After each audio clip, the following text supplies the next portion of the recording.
Andriamanitra antsika nohon'ny fahasoavana sy ny fitantanan'Andriamanitra antsika jiaby afaka miaraka amin'ity alalan'ny horonan-tsary ity.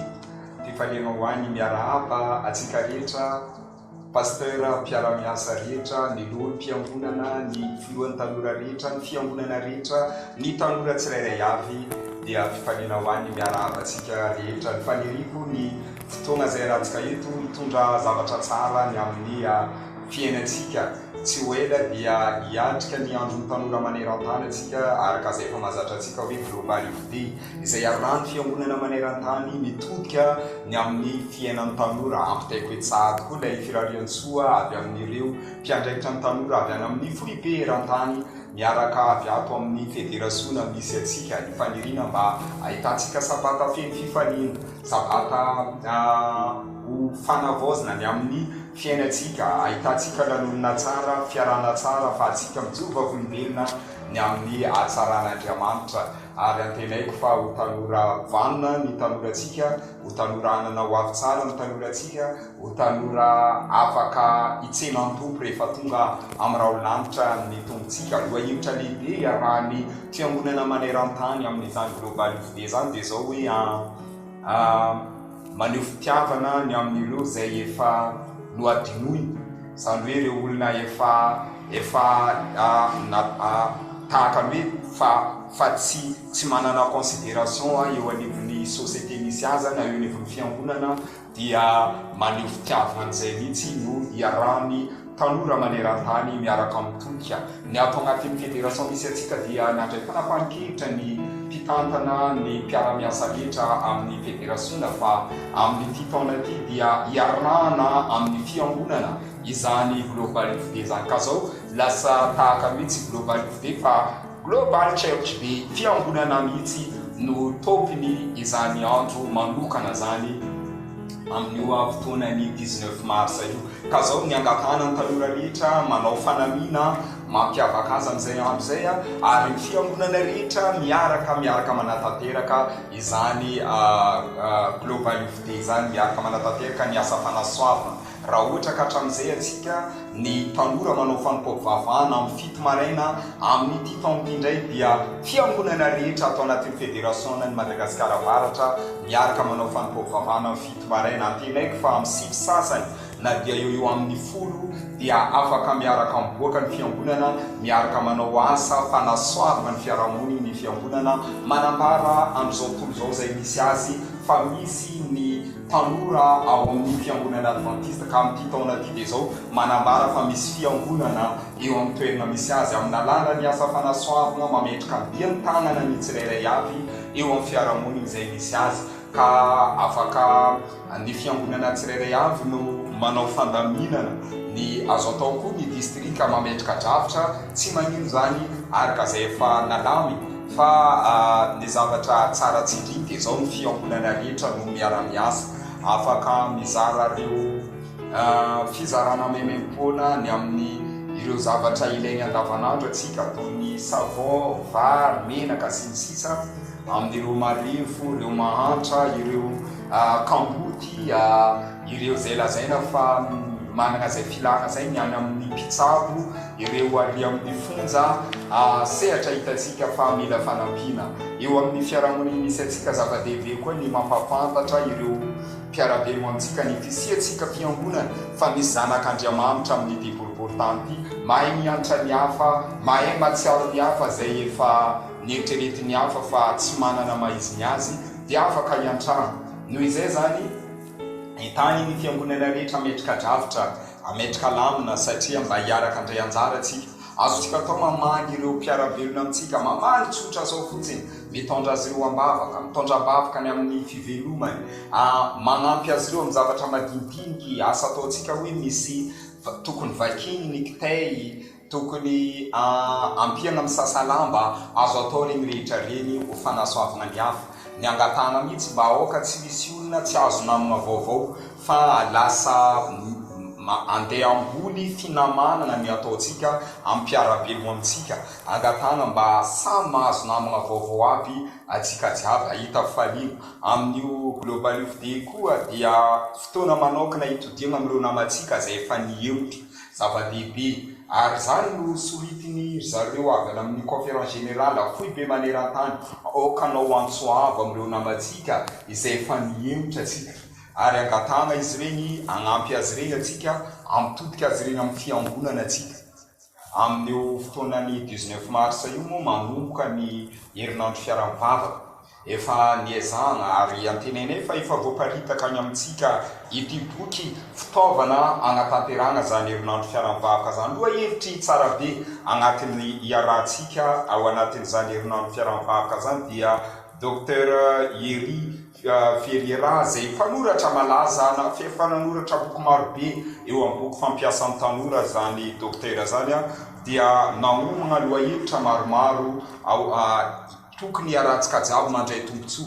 Eto zany ny tegnako efa manao antsoavo mba ny tanora rehetra mba ho présent mandritra ny herinandro fiaraha-mivavaka.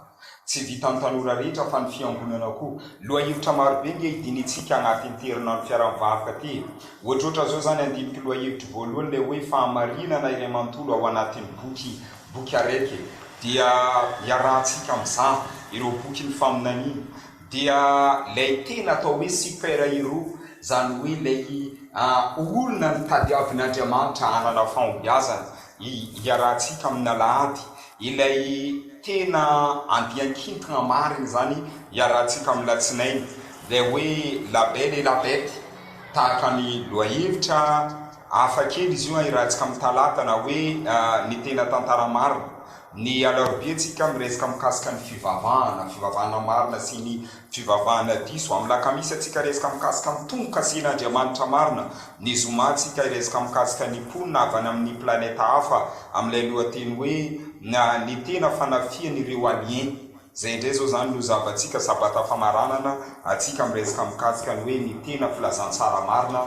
antenaiko fa miaraka mandray tombontsoa hitatsika ilay lohahevitra voavaka tokony andraisantsika rehetra tombotsoa ilay lohahevitra iarahantsika mandritra ny herinandro fiaraha-mivavaka entany ny fiangonana ary mandritra n'izany herinandro zany aoka mandritra ny isan'andro atsika manao antsoavo amin'ny olona hamonjy io herinandro fiaraha-mivavaka na mpiara-mivavaka amintsika na dia ireo olona voahiditra agnatin'ny fiangonantsika azo natao mamonjy zany herinandro fiaraha-mivavaka zany ary amin'ny herinandro fiaraha-mivavaka indrindradrindra ireo namatsika zay efa nihevitra dia antsolo manokana ary asaina mandray anjara amin'ny fijoroana vavolombelona mandritra ny herinandro fiaraha-mivavaka rehefa mifarana io herinandro fiaraha-mivavaka io dia azo atao magnonona lanonana magnonona fiara-misakafo miaraka amin'ireo olona voanjosika hivavaka miaraka amin'ireo olona fanihevitra tafaverina ilayntsika mamboly fiainana vaovaondray aoka izy ireo sokafona ny mason'ireo nihevitra ka nahita ny fiangonantsika tsara lavitra moatra n'ilay nahitany azy teo aloha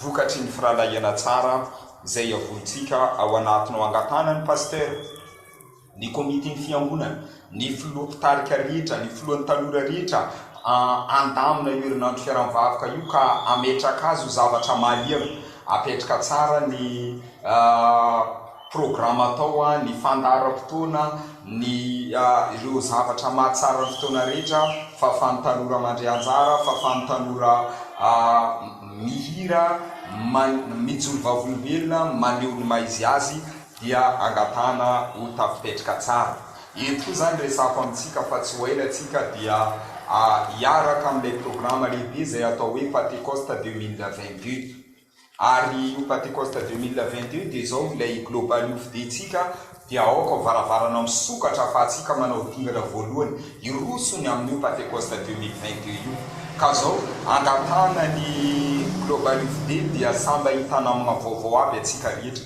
za hitana amina vaovao anao hitana amina vaovao ary tsy miandry ela fa tonga dia miray amin'izany namana zany ka mampianatra azy hanolokolo azy fa iroso amin'ny programme Pentecoste 2022 ino mana tonga atsika nametraka zany hoe Pentecoste 2022 ankalazany andro Pentecoste nitovy amin'ny rehetra ve ny fiangonantsika zay tsara nataony hatramin'izay ny Pentecoste 2022 dia zao fahatsapantena no natonga atsika nametraka zany andro manokana zany indray mandeha izy io zay ilay natonga izy natao hoe 2022 tsy hoe misy isan-taona indray mandeha satria tao agnatin'ny roa taona lasa zay tamin'ny 2019 2020 2021 dia natsiaro fanotahin'Andriamanitra manokana ny fédérationtsika na dia tao anatin'ny krizy aza zao tontolo zao vohitra ny fisian'ny covid tao anatin'ny fioboana ny zavatra nahagaga dia zao nitahy ny fédération misy atsika Andriamanitra, nitahy amin'ny lafiny rehetra Andriamanitra, indrindrandrindra nampiavaka ny fédération misy atsika dia zao nampitombo isan'ny fiangonana Andriamanitra. Rehefa namaky ireo boky ny asana apôstôly atsika dia fitahiana avy amin'Andriamanitra, Andriamanitra no mampitombo isa. Raha ohatra ka tamin'ny taona lasa mandeha amin'ny 9,000 ny batisa tato anatin'ny fédération misy atsika, talohan'izay mandeha amin'ny 5,000 ny batisa, 4,000 ny batisa. Hitatsika fa manana lanja mandrakariva miady miakatra, tsy nohony ambovintsika na ahafahana nanatanteraka ireny, fa nohony fidiran'Andriamanitra an-tsehatra na tanteraka ireny batisa ireny. Ka tsaroantsika Andriamanitra, mendrika isaorana, mendrika ho deraina, mendrika ho membonahitra. Nohon'izay zany dia nametraka fanapahan-kevitra eo ambany fitarian'ny fanahy masina ny mpitantanasa, ny mpiara-miasa atao anatin'ny fédération misy atsika, ka nametraka hoe anokana andro anankiray atsika isaotra an'Andriamanitra, idiran'Andriamanitra, hagnatitry vokatra ho an'Andriamanitra. Zany fanateram-bokatra zany tamin'ny andron'ny baiboly, tamin'ny andro testamenta taloha, zany nantsona hoe Pentecoste. Ny olona anankiray natsaro ny tahin'Andriamanitra ary afaky ny 70 andro 50 andro dia matsiaro an'Andriamanitra izy, manokana fotoana anankiray izy ahafahany idiran'Andriamanitra ka mitondra vokatra. Ka zao vokatra nanampian'Andriamanitra atsika ihany no ateritsika ho an'Andriamanitra. Ka ny Pentecoste 2022 tsy ino fa fanateratsika fanahy, satria nambinin'Andriamanitra tamin'ny famonjem-panahytsika. Raha ohatra ka tamin'ny OIM ity zao zany ny OIM, hitanareo miaraka atsika nanatanteraka ny OIM. Ny OIM dia tanjona tamin'ny OIM dia fanaparitana ny filazantsara amin'ny tanan-dehibe. Tsy hoe batisa ny tanjona, fa filazantsara ny tanjona voaparitaka. Fa zao amin'ity Pentecoste kosa dia vokatra ny tanjona, batisa ny tanjona. Ary zay zany nametraka tanjona lehibe ny fédération misy atsika fa antenaina fa misy vokatra mandeha 3,000 farafahakeliny atao anatin'ny fédération misy atsika ho atao batisa amin'izay andro zay. Ny Pentecoste nefa dia fahatsapany isam-pianakaviana, isam-batan'olona fa nitahin'Andriamanitra izy. Tamin'ny andron'ny baiboly dia isam-pianakaviana natsiaro fa nambinin'Andriamanitra ny vokatra. Rehefa namboly vary izy, nambinin'Andriamanitra ny variny, dia mitondra ny voalohany vokatra manatrika zany ho an'Andriamanitra. Dia ny Pentecoste tsy hoe isam-piangonana fa isam-batan'olona, isam-pianakaviana. Raha mba natsiaro fa namesin'Andriamanitra fahafahana atsika mitoly, mety marobe ireo namantsika maneran-tany tsy manana zay fahafahana mitovy filazantsara zay. Tsy manana na dia nitory aza izy tsy manana fahafahana mahita vokatra, fa atsika ty amin'ny antsiranana nomen'Andriamanitra fahafahana mitory atsika, nomen'Andriamanitra fahafahana mahita vokatra atsika, nomen'Andriamanitra fahafahana manao batisa atsika. Ka zao ino ary tsy hitondrasan'ny fianakaviantsika vokatra. Aoka ho isam-pianakaviana, ho isan'ny tokantrano mihitsy ny vokatra zay onjinjaina amin'ny Pentecoste. Aoka ho isam-batan'olona, ka samby hitondra fanahy. Ny tokantrano ko hitondra fanahy natona an'Andriamanitra, ny tokantranonao ko hitondra fanahy natona an'Andriamanitra. Aoka tsy misy tanora hitondra tanam-pona ka tsy hitondra fanahy, fa hiaraka atsika anatitra vokatra ho an'Andriamanitra. Dia ny fanahy zay ivonjeny raha ohatra ka mitahin'Andriamanitra atsika dia zao fanahy ho ateritsika ho an'Andriamanitra. Zany no Pentecoste. Tsisy variny nampiasa io terme Pentecoste io atsika raha ohatra ka tsy hitondra ho an'Andriamanitra. Io anankiray indray dia tsy hoe Pentecoste dia hitory filazantsara, tsy fitoriana. Ny Pentecoste dia tsy famboliana, fa ny famboliana latsaka lohan'ny Pentecoste. Fa ny Pentecoste dia fanaterana vokatra, fety ny batisa atao anatin'ny fédération misy atsika ny Pentecoste. Na izy aza ny tena marina raha ny tanora anankiray hitondra fanahy anankiray dia efa tsy latsaka ny 20,000 ny batisa atao amin'ny andro Pentecoste atao anatin'ny fédération misy atsika. Mohatra lavitra n'izay everiny fédération ho atao aza ny vokatra zay tokony voaka amin'izany Pentecoste. Raha ianao mba natsiaro ny tahin'Andriamanitra, za mba natsiaro ny tahin'Andriamanitra, aoka tsy ho tanam-pona atsika. Ka zao manomboky mbiana ary atsika amboly.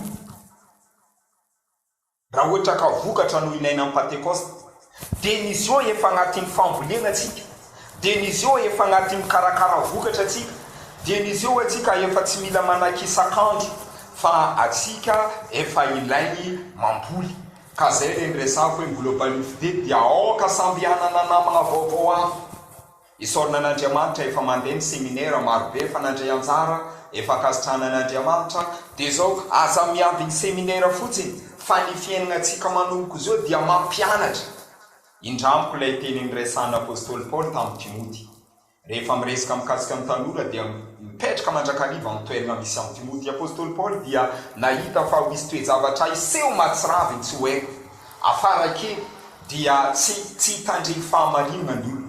Za milaza aminareo, milaza amintsika mpiara-mivavaka rehetra, heverinareo fa azoto mandrakariva hitandreny fahamarinana ny olona. Afaka fotoana vitsikely dia tsy hitandreny fahamarinana ny olona ary miamanjaka mandrakariva ny ratsy dia ho lalondalovy ny sofiny. Tamin'izay fotoana zay raha nametraka io faminaniana io Paul dia nananatra amin'ny Timoty amin'ny bokin'ny Timoty 2:4 ny andininy voalohany sy faharoa dia zao izy Paul hoe eo anatrehan'Andriamanitra sy Kristy Jesosy izay tsara ny velona sy ny maty ary nohony amin'ny fisehoany sy ny fanjakany.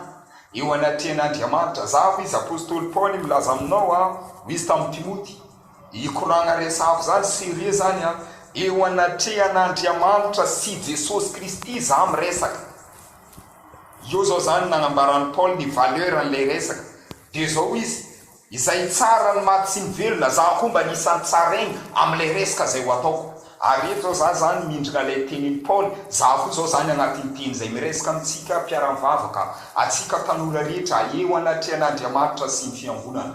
Eo anatrehan'Andriamanitra sy Jesosy Kristy zay tsara za koa mba nisan'ny tsara egny dia zao izy magnanatra anareo mafy aho.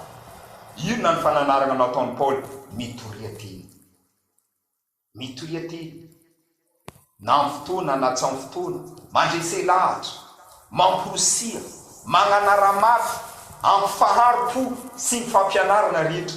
Ampitaiko antsika mpiara-mivavaka rehetra, atsika pasteur namana rehetra, atsika tanora rehetra, mitoria teny na amin'ny fotoana na tsy amin'ny fotoana. Ino malezagna hoe amin'ny fotoana an'ilay agnatin'ny itinéraire atsika, na amin'ny fotoana ny programme séminaire sy ny conférence na tsy ao anatiny aza miavy ny programme séminaire na programme ny conférence avy aty amin'ny fohy be fa manomboko ny any ty dia zao mandresa olona ho mpianatra, mampianara azy, magnambolia famonjena ao anatiny atonga izy ho vokatra azo tsinjaina.